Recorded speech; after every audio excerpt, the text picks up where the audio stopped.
Hi, my name is Beth Faber from the Hydrologic Engineering Center, and this is the second video of Lecture 2.1, the Basic Probability and Statistics Review. And this is the segment on understanding probability, where we'll review the basic concepts. So we're going to first go through definitions. Here's the list of definitions that we'll go through, but each of them has its own slide. So I will just walk into the first. Probability. This is just a measure of likelihood of an outcome or an occurrence that we're interested in. It can range between 0 and 1, or could be noted as 0 to 100%. Simply put, 100% means something will happen, and 0 means it won't happen. Now, really, it's not that simple, and we will get to why that is a little bit later. Frequency is the rate at which something occurs or how often it occurs, and it is generally based on a data set. So it's a statistic that we compute from a sample. We use frequency to estimate probability, but in the Corps of Engineers, I've found that frequency is used interchangeably with probability. So we talk about frequency curves and probability distributions, and we mean the same thing. So frequency and probability seem to be used as synonyms. Random, I've included several definitions of random here because I think it kind of takes all of them to really have a clear picture. So lacks a clear purpose, has no pattern, is unpredictable, happens by chance rather than by plan, outcome is uncertain or unpredictable, but the probability of the outcome might be predictable, and has a probability of occurrence.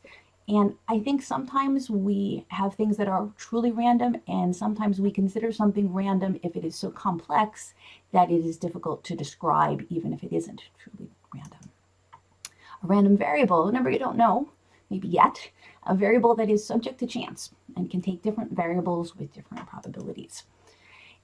In risk analysis, we use random variables for two purposes. First, to describe something that does naturally keep changing in a random way. And we also use a random variable to describe a number that we can't estimate well. So that first we tend to call a natural variability. And the second type, that number we can't estimate well, we call a knowledge uncertainty. We use a probability distribution to describe both types of random variable. So a probability distribution is a relationship between a random variable's value and probability. Generally, it's a function that describes all possible values of the random variables and their likelihoods. As I mentioned, we use probability distributions to describe both what is random and what is unknown. Okay, natural variability was that first type of random variable. It's also called aleatory uncertainty in the Latin. And these are those variables that truly are random and change in space or in time unpredictably. Some examples that we'll be seeing this week are annual peak stream flow. So the highest value of stream flow in a watershed is going to change year to year. Channel roughness, Manning's N, doesn't necessarily seem like something that would change, but it can be affected by a flood event. And so you might have a different value after than before. Soil properties are something that are variable in space rather than in time. The other type of random variable is knowledge uncertainty. This is also called epistemic uncertainty. I think that's the Greek. I will be using the English for both of these terms, natural variability and knowledge uncertainty from here out. And knowledge uncertainty is the degree to which we're unsure about the parameters and relationships that we are using in our analysis. Interesting difference in knowledge uncertainty from natural variability is that it might be reducible with more information. So for knowledge uncertainty, no matter how much information we have on precipitation intensity, we can't reduce the range in which precipitation intensity might vary. There's nothing we can do to reduce that range. But for knowledge uncertainty, we can get more information and reduce the range of the variable we might need to describe and completely capture that uncertainty. So some examples of knowledge uncertainty we'll see this week. Estimates of probability are uncertain. We will be seeing a lot of that in this lecture and the one tomorrow.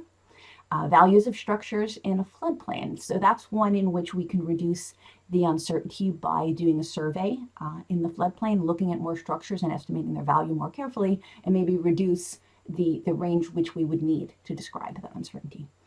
Channel roughness is on this list. It was also on the list for natural variability, because while it is something that could be affected by a flood event, it's also something that we don't know precisely. So it's also a knowledge uncertainty. A model that is too simple is an example of a knowledge uncertainty. Population and sample. So parent population is what it's sometimes called, and this is the universe, all possible values of our random variable and their likelihoods. So this could be a countable number of things like all voters in the United States, or it can be some process like a watershed that produces an extreme stream flow that might cause damage.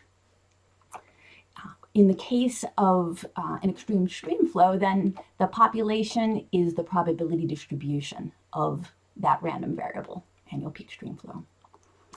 A sample is a subset of the parent population. So this might be observations or measurements of the variable, like the record of annual peak stream flows.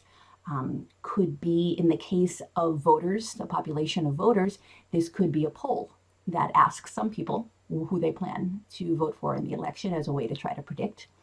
It could be the results of an experiment. So with a system that is reproducible at will, we can do experiments to increase the developed members of the sample.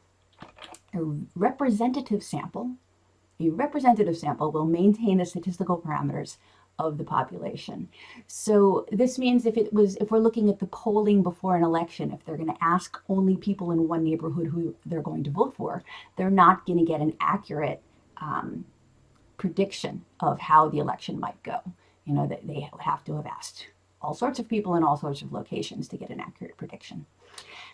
So the first question that we ask then about a random sample is whether or not it is representative.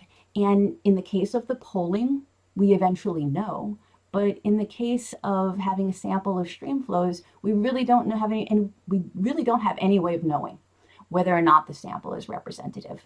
And we have to walk forward assuming that it is. If we have a good idea that we know we captured most of what we've experienced happening, maybe we walk forward assuming that is representative, and we estimate a probability distribution from it, but we carefully consider the fact that it might not be representative. And I believe tomorrow I will talk much more in detail about how we do that. Parameters and statistics. A parameter is a descriptive measure of a population. A statistic is the same descriptive measure of a sample.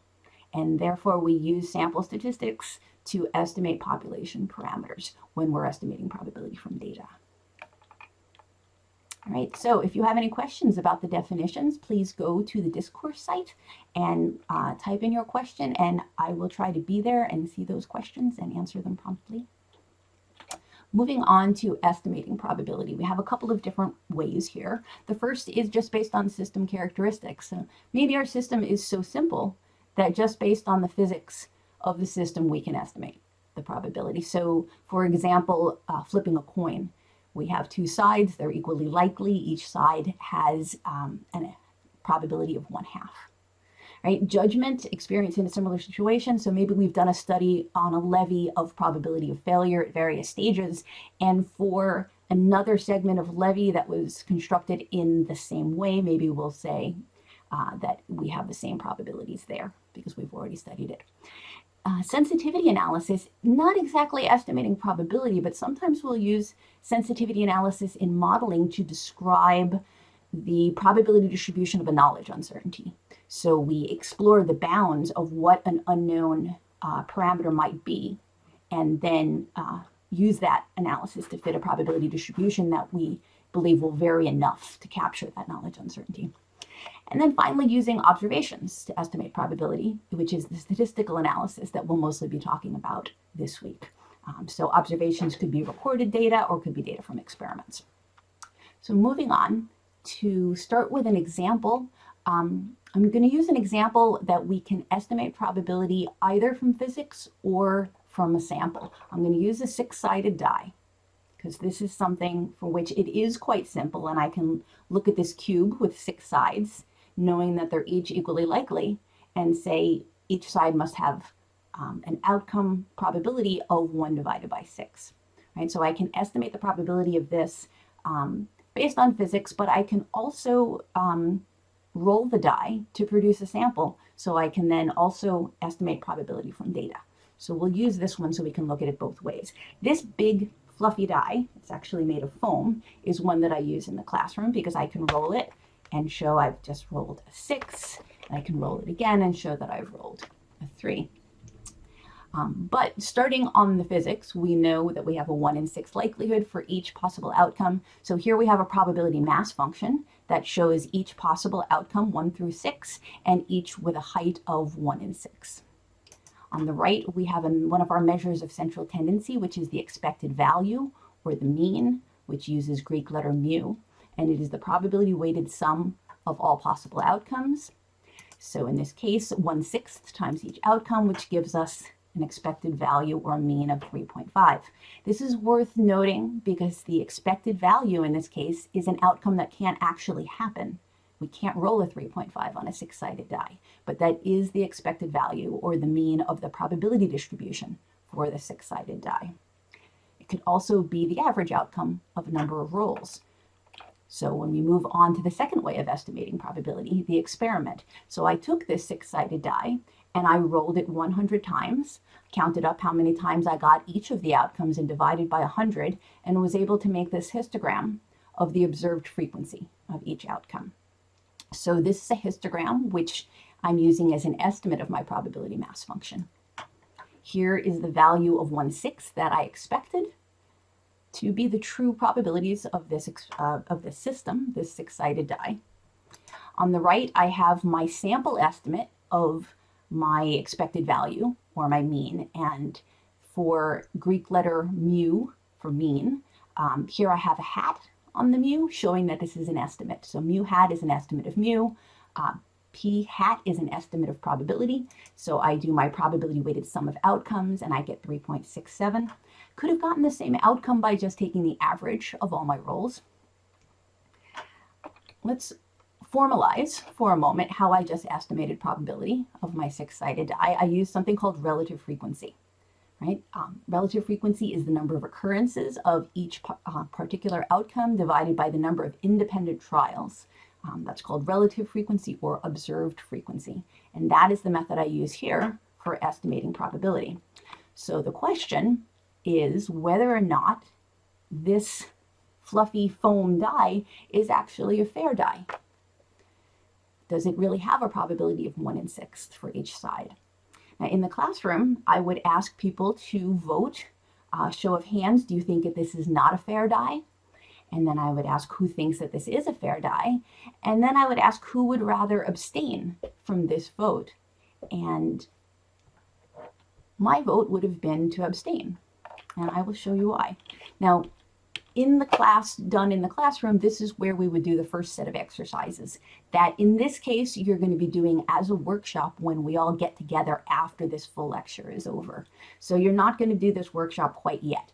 But in this workshop, you would be rolling a 6-sided die, and then you'd be moving into Excel where we use the rand function in Excel to produce a random number that lets us simulate the roll of a 6-sided die. It's taking the value. The rand function produces a uniform 0 to 1 value, which we would put on the vertical axis of this stepped function to produce an integer between 1 and 6. And I'm just going to show you what that looks like so we can see the idea to some degree and be able to move on with the lecture. So here's a spreadsheet in which we're seeing the random number in this column here, value between 0 and 1, equally likely. And then this next column is taking that random number and transforming it into a 1 through 6 with equal likelihood. And here we've got histograms of these outcomes from this random experiment. On the top, we have the count histogram, and on the bottom, we have, looking identical, the relative frequency histogram. It's just each value divided by 100. So this is one particular experiment of 100 values. If I hit F9, it recalculates all my randoms, and I get now a different histogram. If I hit F9 again, I get another 100 rolls and another histogram. And here's another, and another, and another, right? So we're seeing a couple of things here. First, the estimate of probability seems to change between each experiments.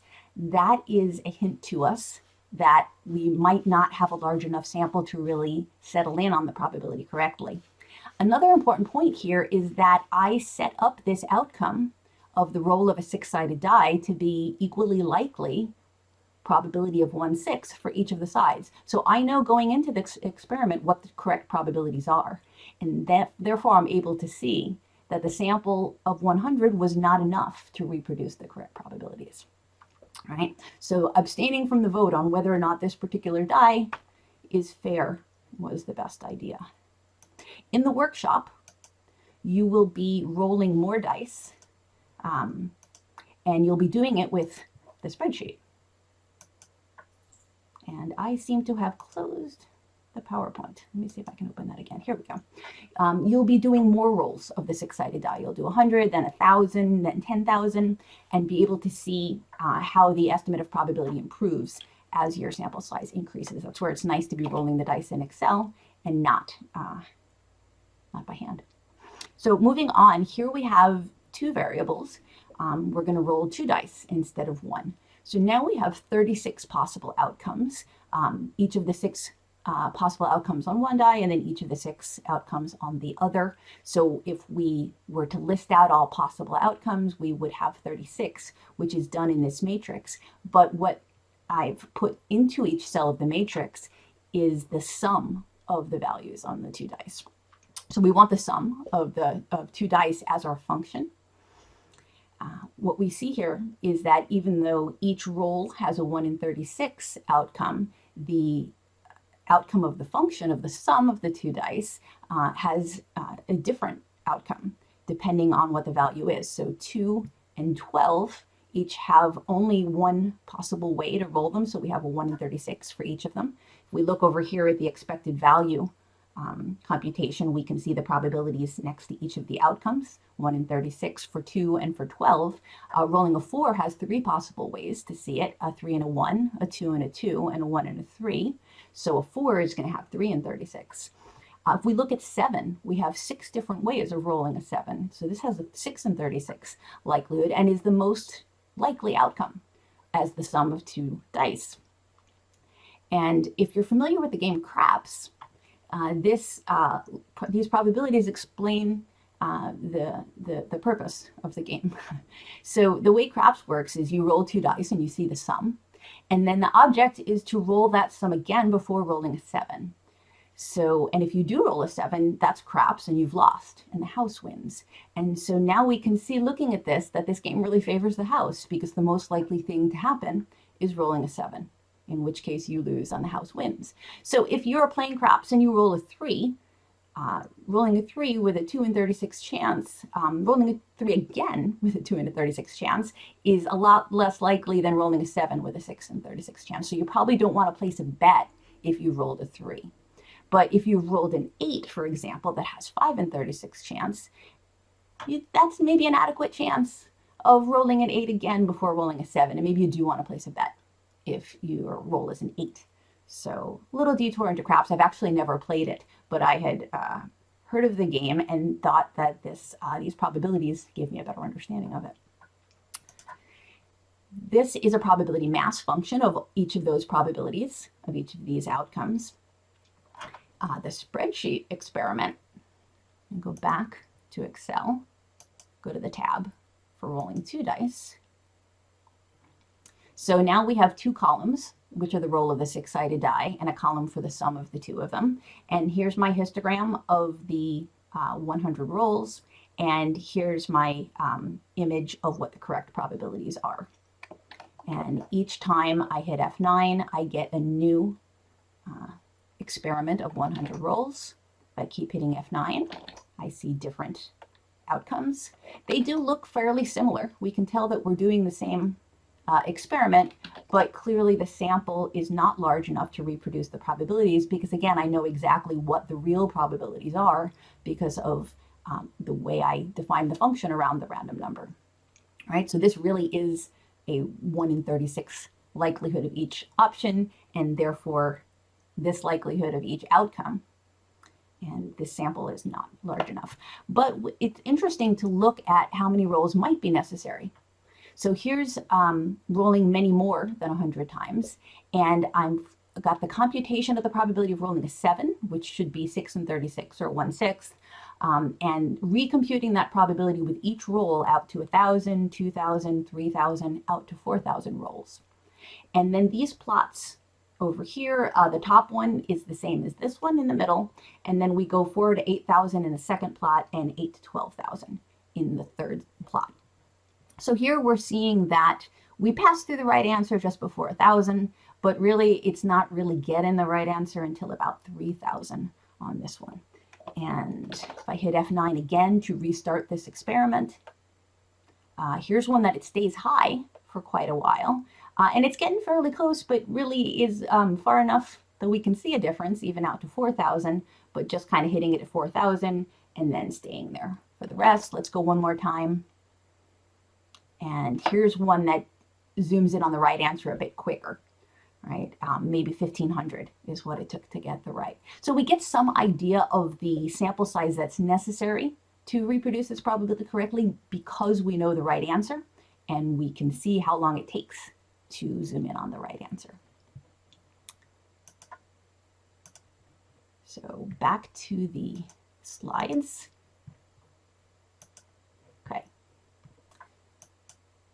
Okay, so here's a screenshot of that probability of rolling a 7 as it is estimated with more trials. And what it says on the bottom here is the error in our estimate of probability from a limited sample will decrease as the sample size increases, right? So that's kind of the moral that I've been mentioning and that you'll see much more strongly when you do the workshop, is as the sample size gets larger, our estimate of probability gets better and the error in our estimate decreases.